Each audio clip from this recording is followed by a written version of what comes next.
Broadcasting live from the Cowboys Club at the Star in Frisco. Brought to you by Blockchain.com. Invest like your icons with Blockchain.com. The National Medal of Honor Museum. Join the mission at mohmuseum.org. Buffalo Wild Wings. If it's game day, Buffalo Wild Wings is the place to be. Alltech Lansing. Just listen with Alltech Lansing. Perfecting sound since 1927.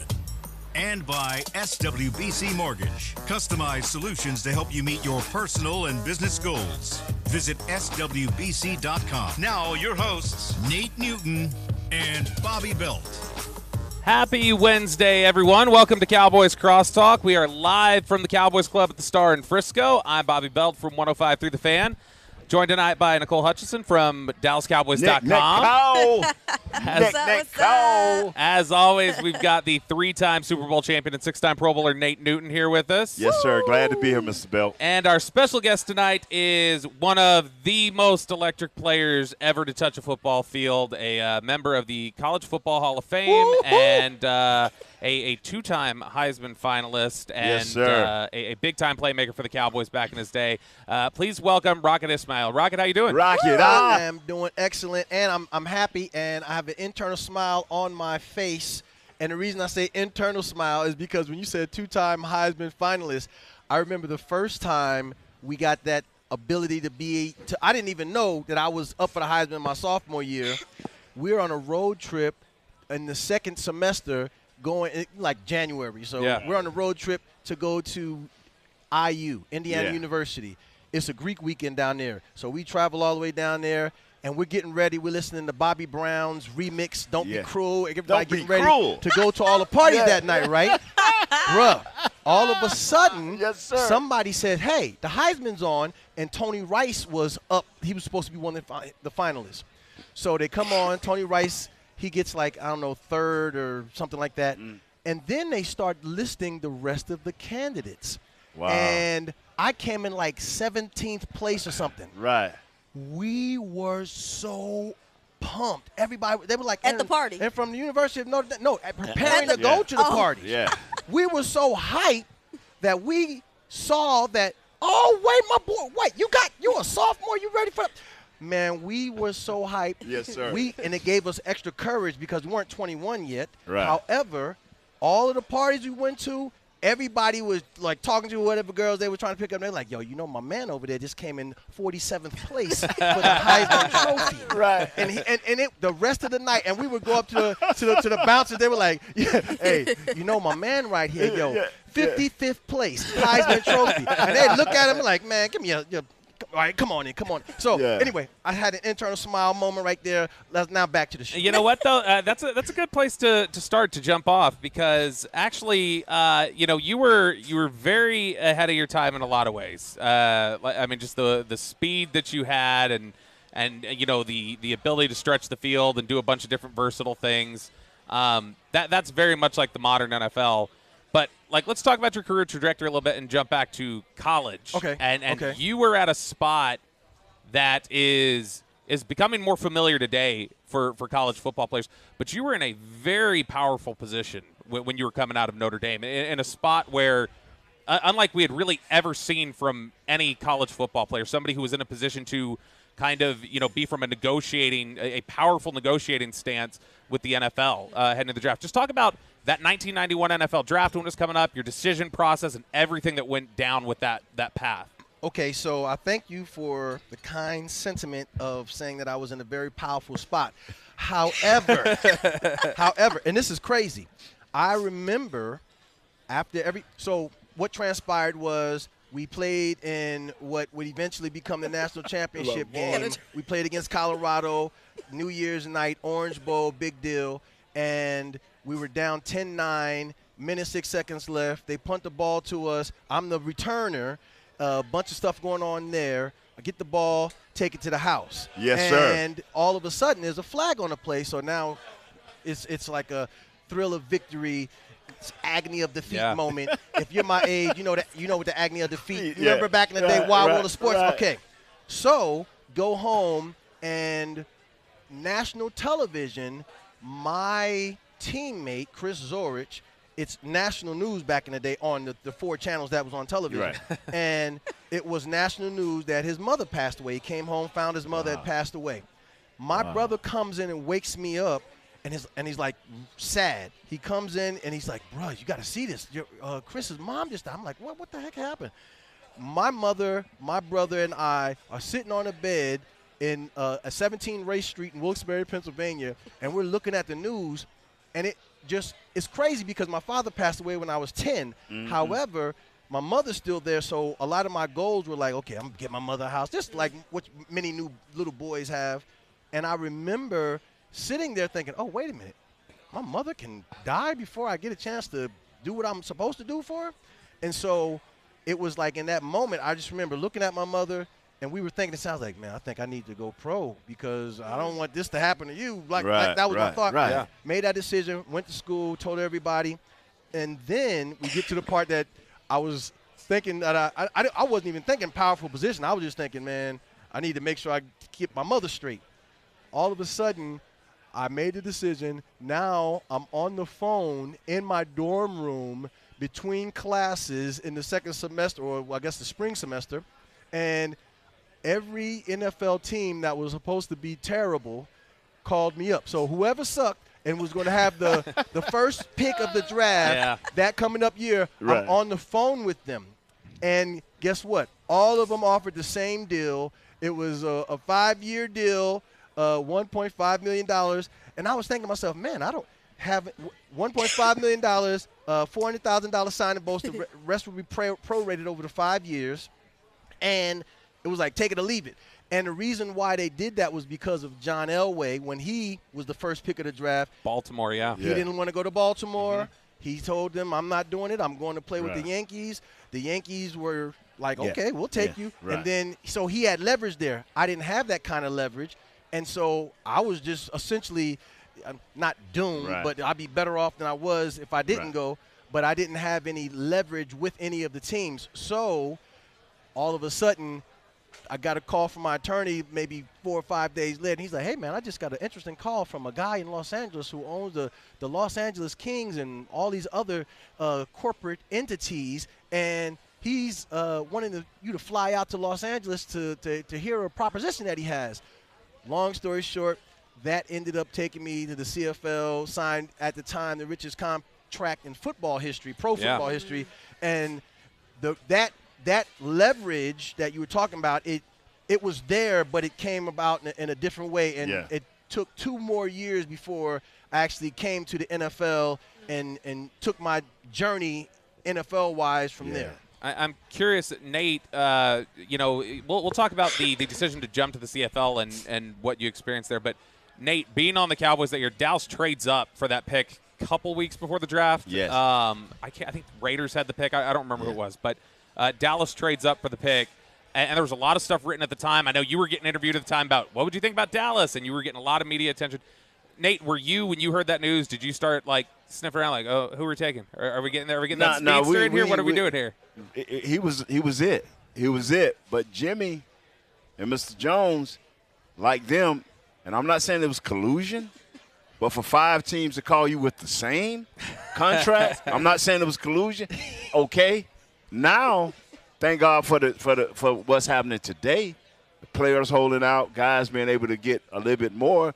But when he left, they already knew we're taking Russell Maryland. Russell took the contract. Russell's like, I'll take it. Yes. You don't want it. Yeah.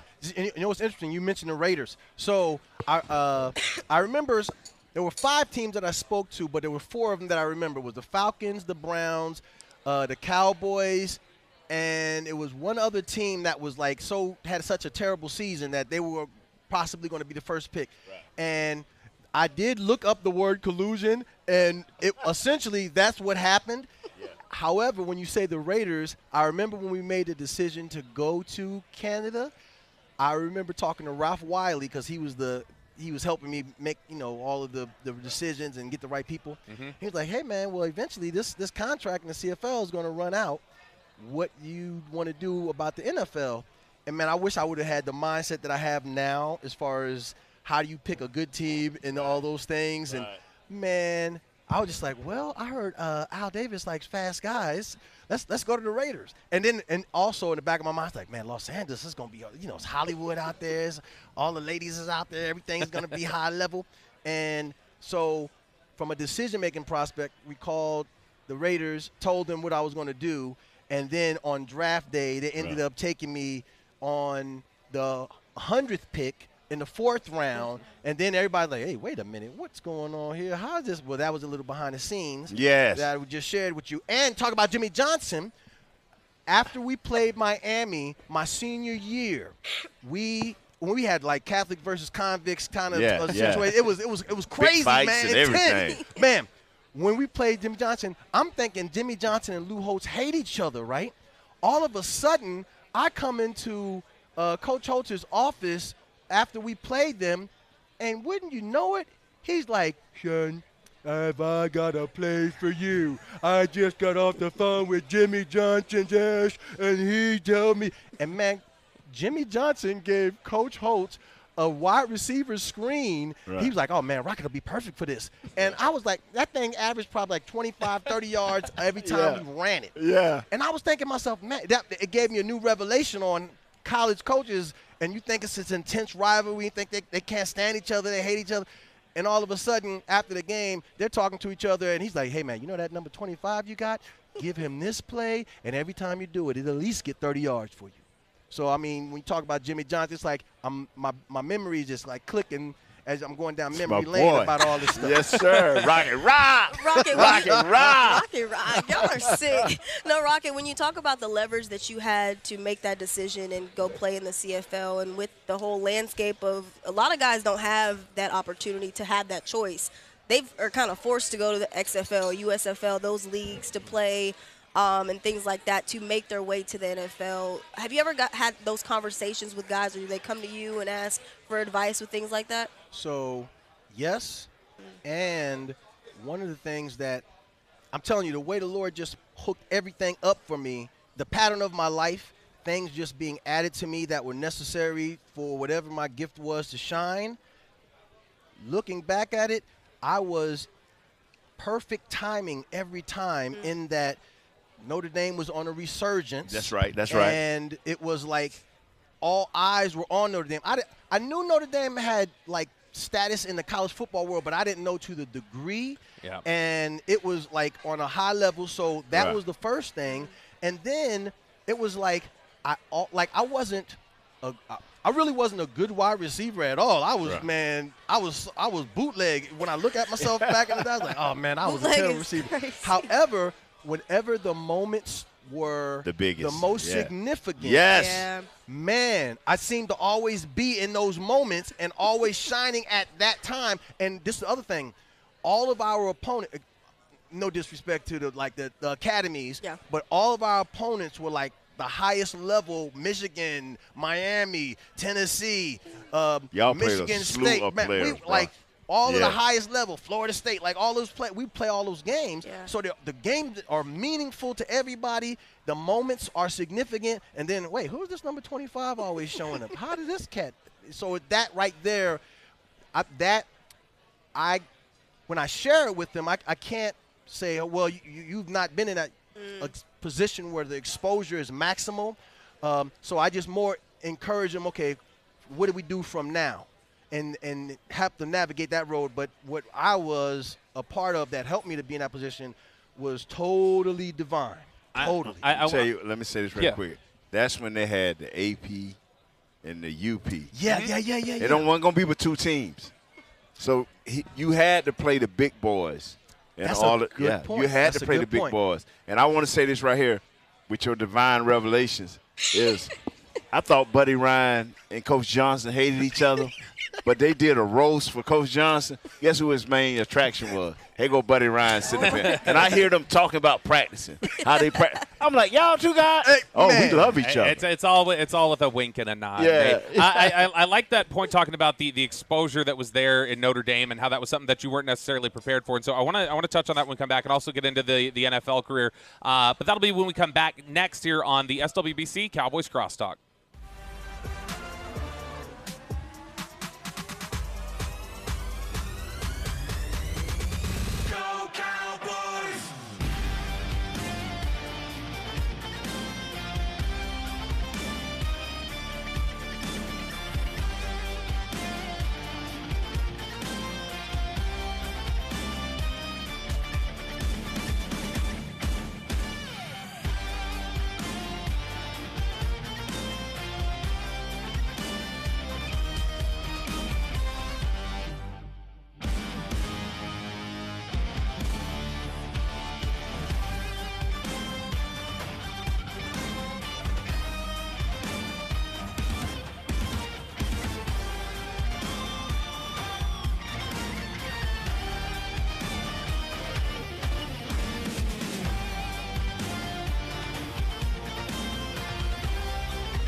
SWBC customized solutions for individuals and businesses are just a click away. Visit SWBC.com to learn more and start your next adventure. Thank you so much for joining us tonight. We are live from the Cowboys Club at the Star in Frisco for the SWBC Cowboys Crosstalk. Thanks to those of you joining us on DallasCowboys.com and on 105.3 The Fan. I'm Bobby Belt from 105.3 The Fan. I'm joined tonight by Nicole Hutchinson from DallasCowboys.com. Yes. We've got the multi-time Pro Bowler and Super Bowl winner, Nate Newton. Yes. Nate, you need to come up here one of these nights just with all three of them on, I think. Just to flex on everybody. That's a different level of payment. I'm sorry. That's good. That's good. That's good. I like that. And joining us tonight is former Dallas Cowboy Rocket Ismail. I love it. I like it. Get this guy away. I know. I didn't even think of it from that angle, Nate.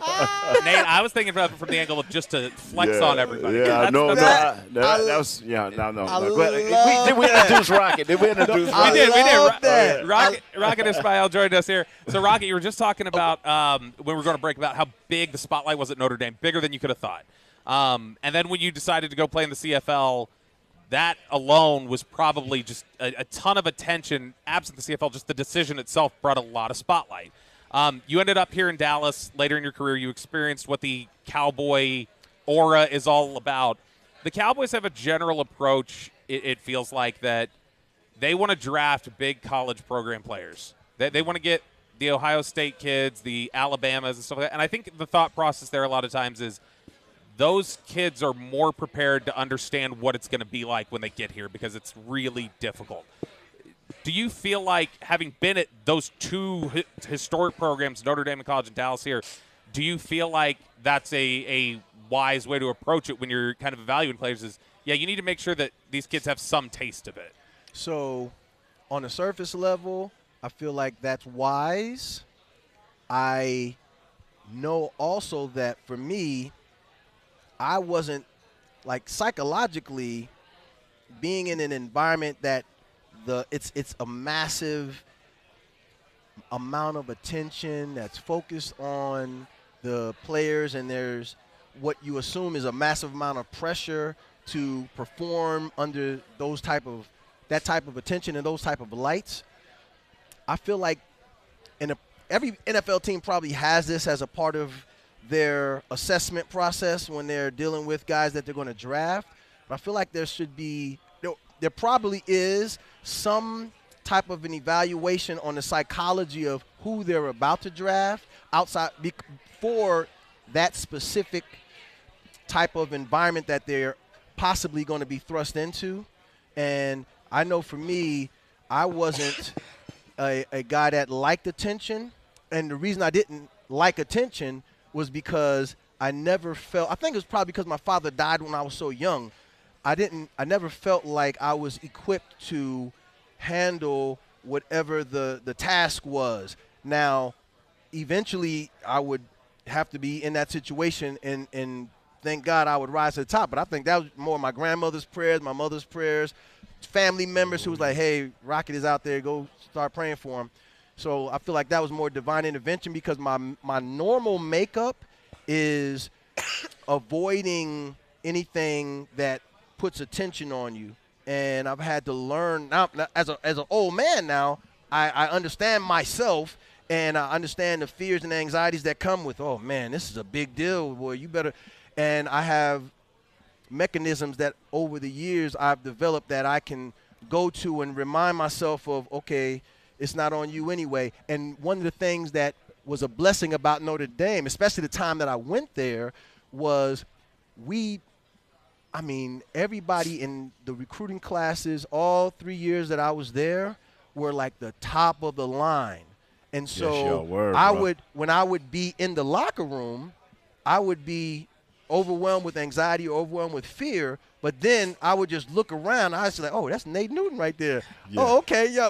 The fear level would go down. Right. And I was like, oh, that's Ricky Waters right there. Oh, that's Tony Rice. Yes. Oh, yeah, the fear level will go down. Oh, that's Chris Zorich. Oh, the fear level will go down. And then I was just like, oh, it's not on me. Yeah. I'm be fine. And so I feel like the Cowboys have that, and that I believe helps for guys like me who don't really have that normally don't have that type of confidence, but have the ability to rise to the occasion. So I don't know if I answered the question the right way. I think that absolutely is kind of what I was looking at.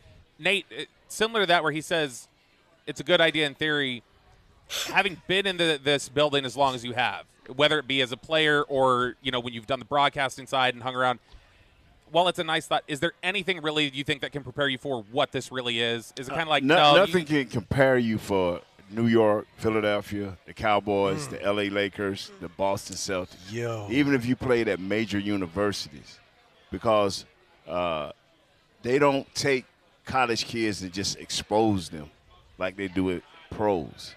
I'm talking about basketball, tennis, it don't make a difference. Once you say pro, you get exposed and you get asked certain questions. You're not going to get protected. For me, being a free agent coming from a black college, I never had no preparation, none whatsoever. I got to the Cowboys, and I didn't know what I didn't know, but I was never scared to talk to another man. And so I wound up being I don't know what the proper title is, but just every week it was something. Guess what Nate said this week? And it wasn't never about my team. It was just about life itself. So I was always, hey, Nate exposed the White House. Nate exposed this. Nate should have, you know what I'm saying? So, but I also had knowledge of football. And I could tell you what Nate needed to do. I could tell you what we needed to do as a team. So I could always talk to other men. As long as you came to me straight up, I could talk to you. But I had that fear too, because for another reason, I walked in and like, they go Randy White. They go my childhood dream. They go Danny White. Man. Oh, my God, what am I going to do? And they over there with a mic in my face, and I'm in awe of these guys. Right. But they were handling I'm like you. They were handling it, so I went to talking too, even though I didn't know what I was talking about. How much easier was it without social media, though? Because now you have guys that grew up with social media, everybody catching everything, and that's just more of how they handle the spotlight. So how much easier was it for y'all?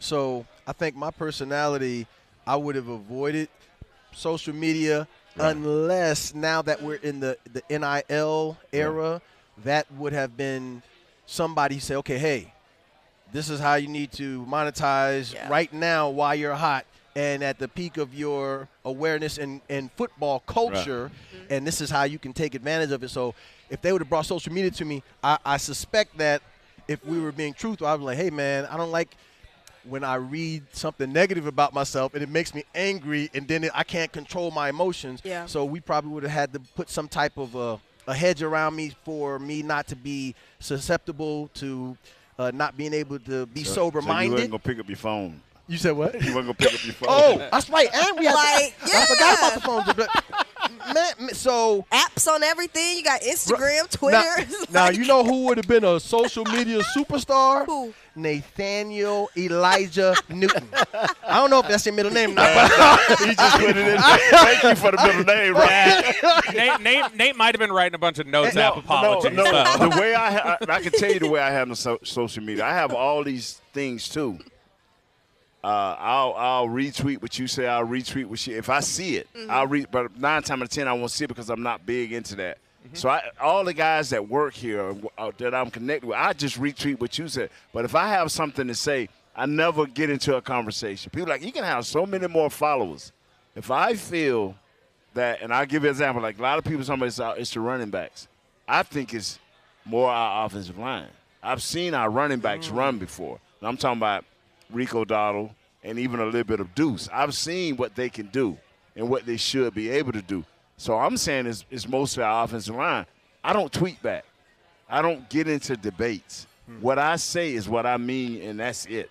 So standing on it. Yeah. So the reason I said Nate would have been a star is just because in the football world, everybody who, for me, I'm just talking about myself. Right. When I saw the Cowboys, I was like, yo, that lineman right there, Nate, that dude is funny.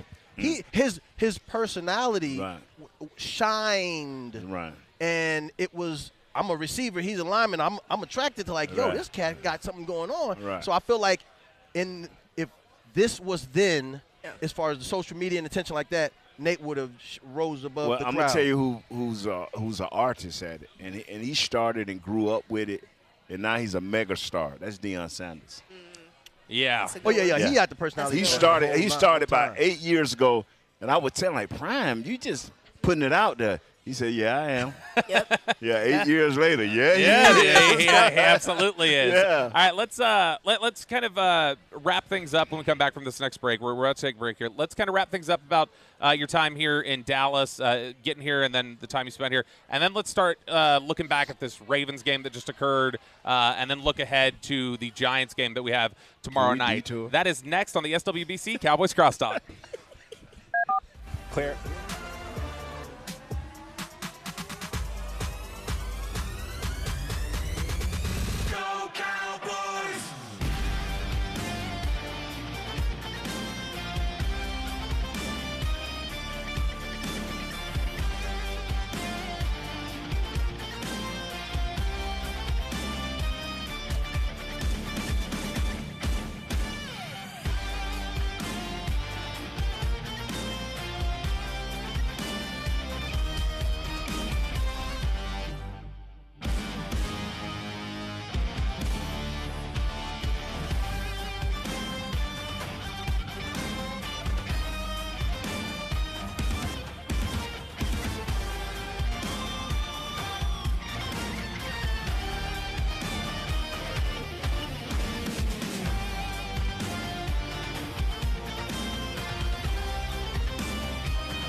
One live.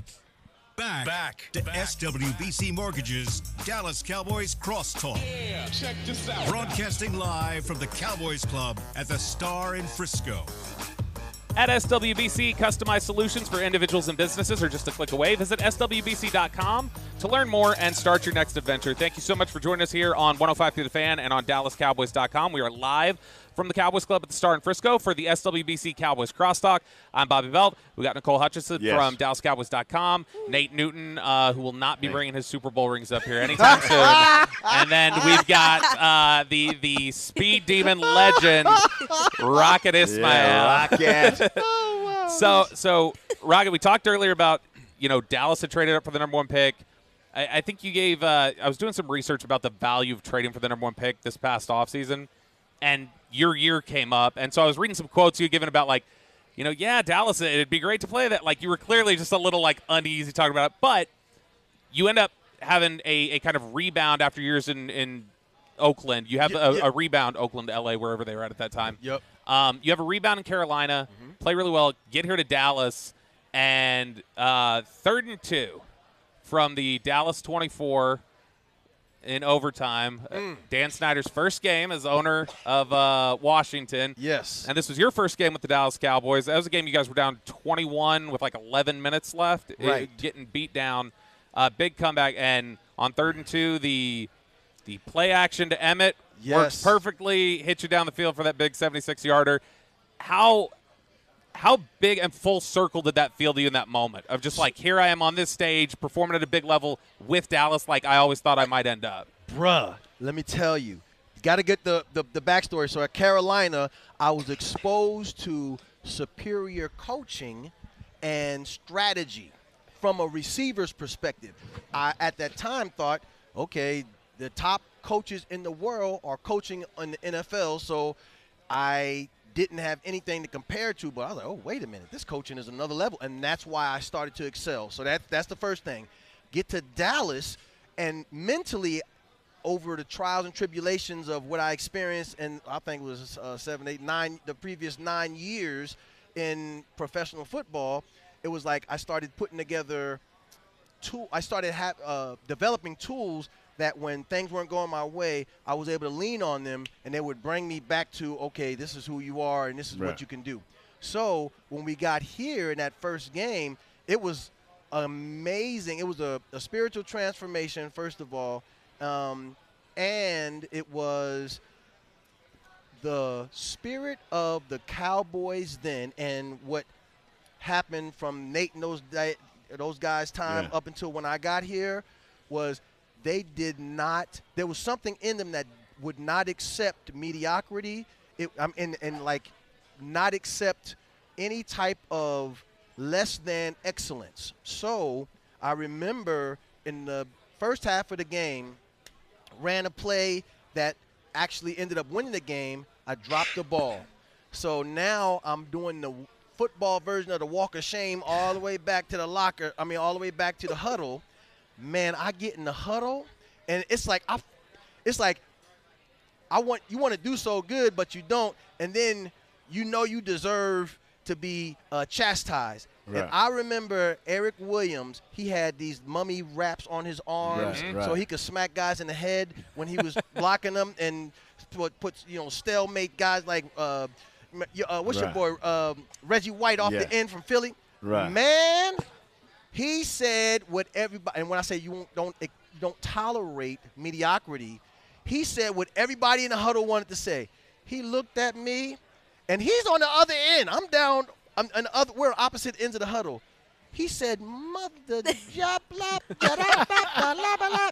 He said, "Catch the blah blah blue doo ball." And as he was saying it, I noticed his arm was winding back. And I was like, is this man stretching while he's talking to me? What kind of situation am I in? And right as he finished it, like a physical exclamation point, that doggone arm went from being in the stretch position to full force action and smacked me across the helmet in my doggone left ear.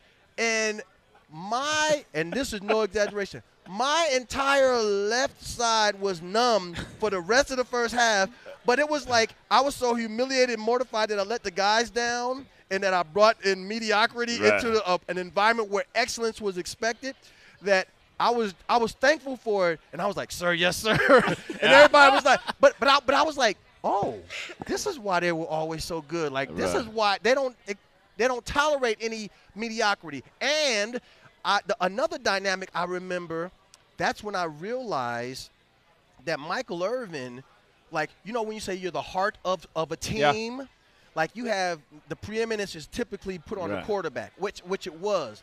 Michael Irvin was he was such a well-balanced, like I liked him because he had when you talk about alpha dogs, it's like he's like, to me, the ultimate alpha dog in that environment because, man, he got that force in his emotion, and he doesn't like bullies. So he'll meet challenge for challenge, but he won't bully you. Right. And if he sees somebody bullying somebody on the team, I don't care if you're O lineman or D lineman, I don't care if you're the son of the doggone mayor, man, he will step to you and correct you. Right. So I'm seeing his dynamic, and I remember he would come back to the huddle because they put Champ Bailey on him because he's the young, tall, athletic DB, and they put Darryl Green on me because he's fast and we're like the same size. Right. And I remember Mike would come back to the huddle, and he would say, "Troy, I'm going to run a strip. I'm going to go down this, and I'm going to be open."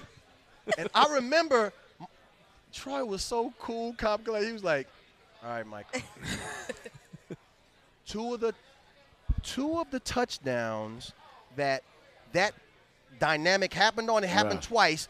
One was a major first down. The other two were touchdowns. Right. And I was just like, oh, my goodness. And, so you could see that type of tenacity and care and was harmony amongst the guys that were in that huddle. So now all this is happening, and I'm like, Lord, you got to redeem me, man. I'm messed up in front of these dudes. Oh, my God. And I know my wife was home praying. And my little boys was – and I think Kiana was just born, so I had my youngest girls. So all of a sudden, we're in overtime. And I'm stunned. I'm like, man, we were down 28 points or something, 21 points. It's crazy. I was like, these cats are on a high level. And all of a sudden, they call that play again in the huddle. Do you remember the name of it? I do not. Okay. Please forgive me. Please forgive me. Yeah. But I remember Emmett, once the play came in. I don't know if they called it in, if a player brought it in. I remember we leaned down. They called the play. Everybody looked at me, and Emmett was like, hot, blah, blah, blah, blah, rocket, you going, blah, blah, blah, blah, yada, yada, catch that blah, blah, blah, blah ball. Right. And I was like, sir, yes, sir, let's go. And then it happened. So I had to give you all of that because I did get a chance at redemption. It became a play, and it was just like at Notre Dame. It was like, here's a significant moment. And I think we were the primetime afternoon game. Right. And when we played, and FedEx Field was like brand new or something like that. Yep. And so it was like at the time before Mr. Jones did his thing, it was like one of the jewels as far as a stadium of the NFL world. And so it was a big deal. Cowboys, Washington. And now the doggone play happens. And you know, it was funny. When it happened, it was so easy and so just effortless, but it was a lot in foundation that went into that play happening. So for you bringing it up, thank you. Paralyzation was even in it. Bruh. It was, man. So I'm thankful to have been a part of that dynamic and a part of the redemption in regards to, and now I know what it should look like amongst players if I'm ever around them. The type of dynamics that you need to make a team that consistently wins. I'm really glad you brought up that angle of it. We're about to take our last break. I want to make sure we have as much time as we can to get in this last segment, kind of preview things a little bit. But specifically, I want to tee up the question before we go to break because it's important. When you talk about that intensity and that tenacity and, barking at each other and holding each other accountable, given what we saw this weekend against Baltimore with CeeDee Lamb and Micah Parsons and those interactions going on the sideline, how do you make sure that those interactions are productive and not toxic? So I want you to think about that while we're in this 3-minute break. We're going to be right back here on the SWBC Cowboys Crosstalk. Rocket Show. Talk good.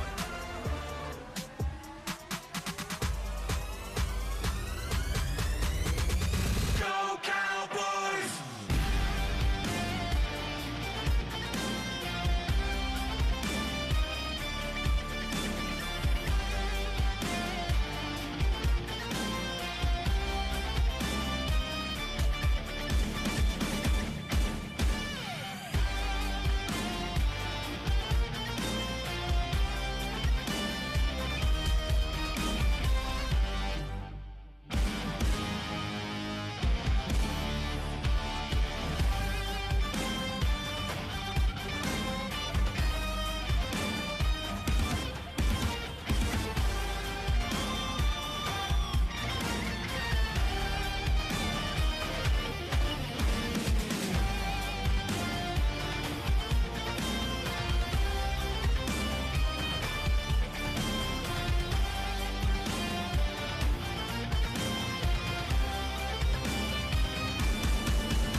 SWBC Mortgage's Dallas Cowboys Crosstalk. Yeah, check this out. Broadcasting live from the Cowboys Club at the Star in Frisco.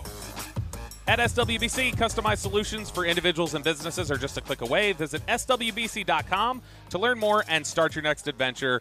Welcome back to the Cowboys Club at the Star in Frisco for the SWBC Cowboys Crosstalk, powered by Rocket Ismail. I've got Nicole Hutchison, Nate Newton, Yes. and, of course, Rocket Ismail with us tonight. So I asked that question when we were going to break about the idea of how do you make sure that tense interactions on the sideline, those ones like you were describing, Rocket, how do you make sure that those have a productive end to them and don't have a detrimental effect on culture? Nate, give me your thoughts first, and then I want to jump over to Rocket and get some insight. See, he talked about Micah Irvin. That was Micah Irvin.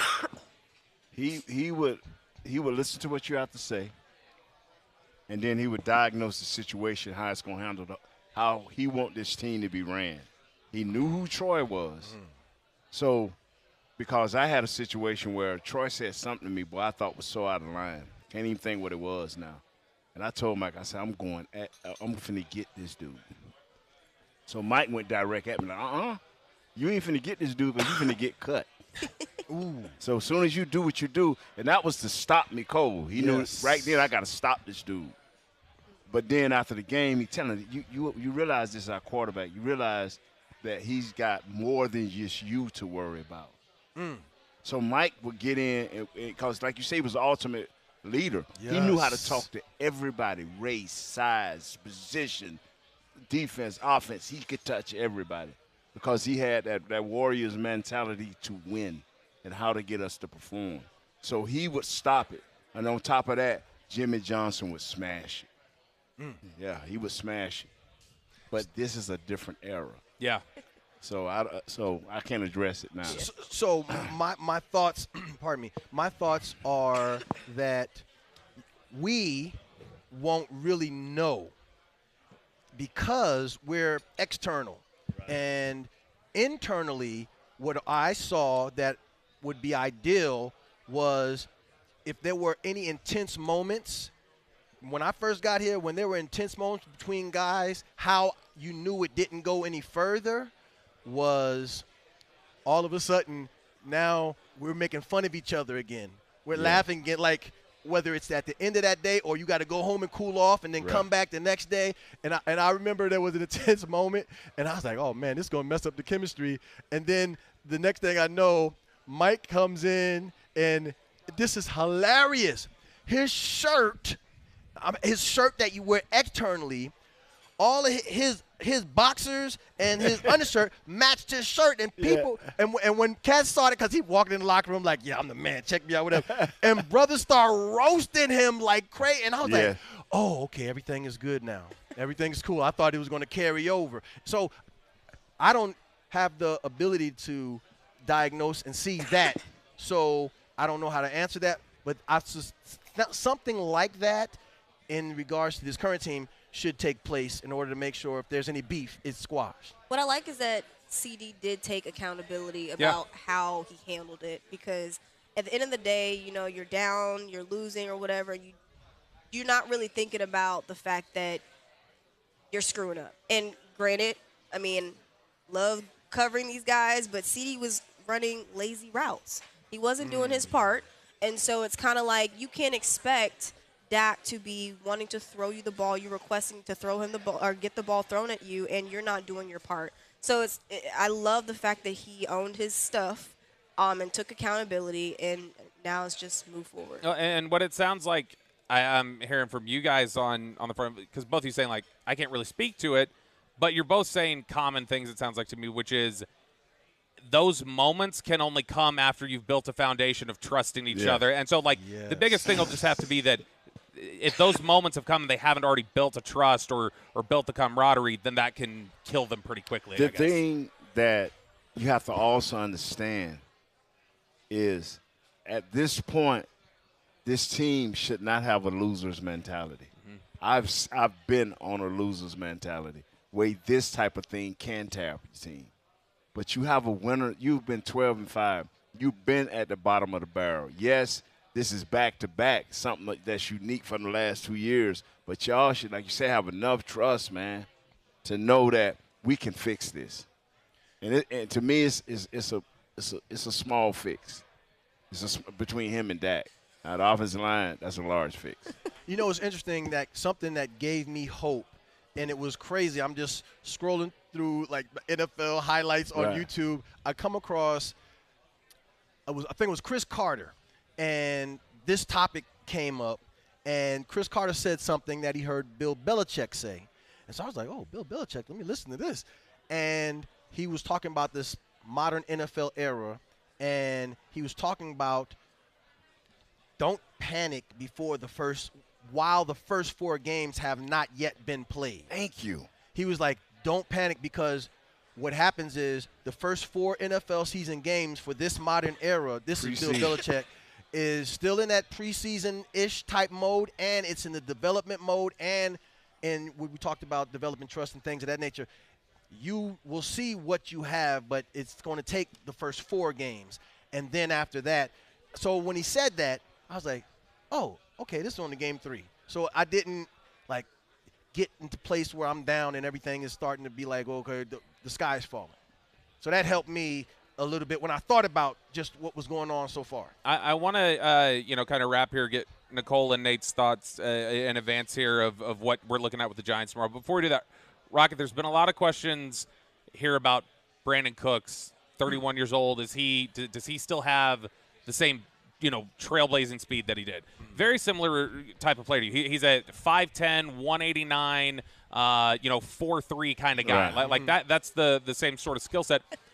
So people are wondering, is he not getting that same separation because of that? So before we just wrap up with the Giants preview, when did you feel like you lost a step with a similar athletic profile? So I'll never forget this. I remember, I think it was I don't know if it was whenever Mario Edwards was drafted. That's all I'll say. So Mario Edwards, he's probably about 6 feet, really long arms, and he was a rookie out of Florida State. And I remember we were in a mini camp, and I remember the first time he came up on me. Usually guys nobody came up on me on a game. Well, one time they did, but they paid for it. But the next time, this is the first time one of our guys came up on me in the game, in the practice. And so I remember I was like, okay, he got them long arms profile. I'm just going to do what I normally do. I'm going to slip out the line. Right. I'm going to get in his body real fast, and I'm going to stack him.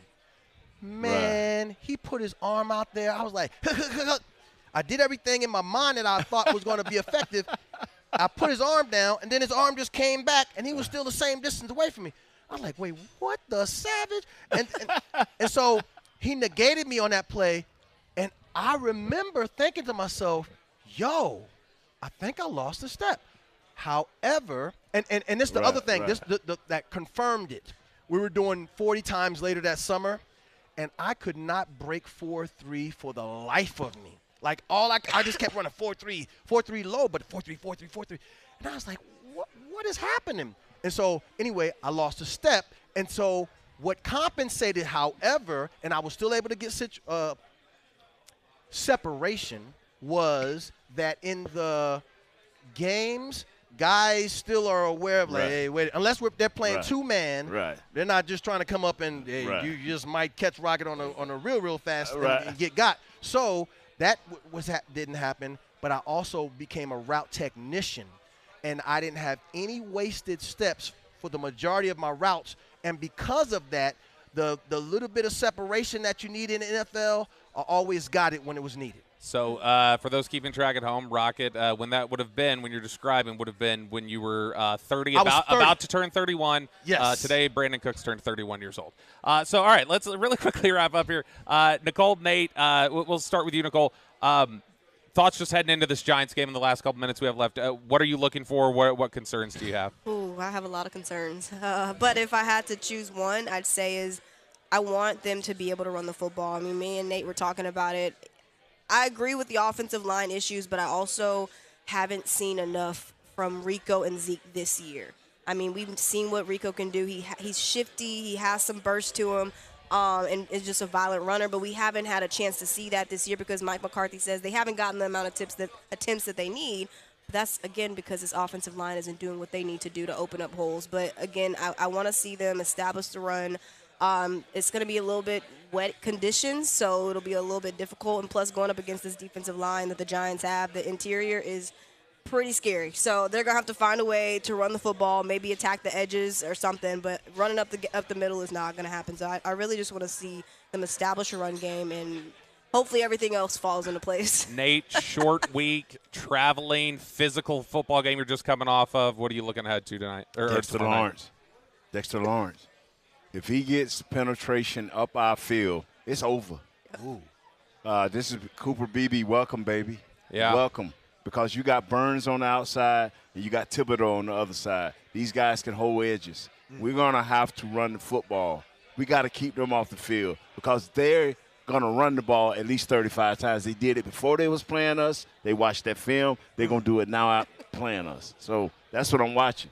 It's all on our offense. Our defense is not there. It's all on our offense. Yeah, and I think, when you mention running the ball and other things, I think if they're able to protect, they'll be able to take advantage of some things in the secondary. Two of the Giants' better corners, Adoree Jackson and Drew Phillips, are going to be out in this game. So I think they'd be able to take advantage of some things, but they got to be able to protect. And the way these blitz schemes and everything else that the Giants have been running, it's going to be difficult. You got two young guys. Let me say this real quick. Hit me. You ever see pass rush out there? Defense, offense, pass rush? Mm-hmm. Normally the defense win, right? Yeah. That's what'll happen if we can't run the ball. It'll be pass rush. Yes. That's all it'll be. Great point. There's a number of challenges ahead for this game. Big game, very big game, very big early September game. Thank you to Nicole Hutchison tonight, Nate Newton, and, of course, Rocket Ismail. Absolutely appreciate it. It was fantastic. Can't wait to have you back again. There we go. Nate, I guess I got to hit you. There we go. All right, that does it for us today. We'll talk to you guys again next week on the SWBC Cowboys Crosstalk. This has been a production of DallasCowboys.com and the Dallas Cowboys Football Club. How about this, Cowboys?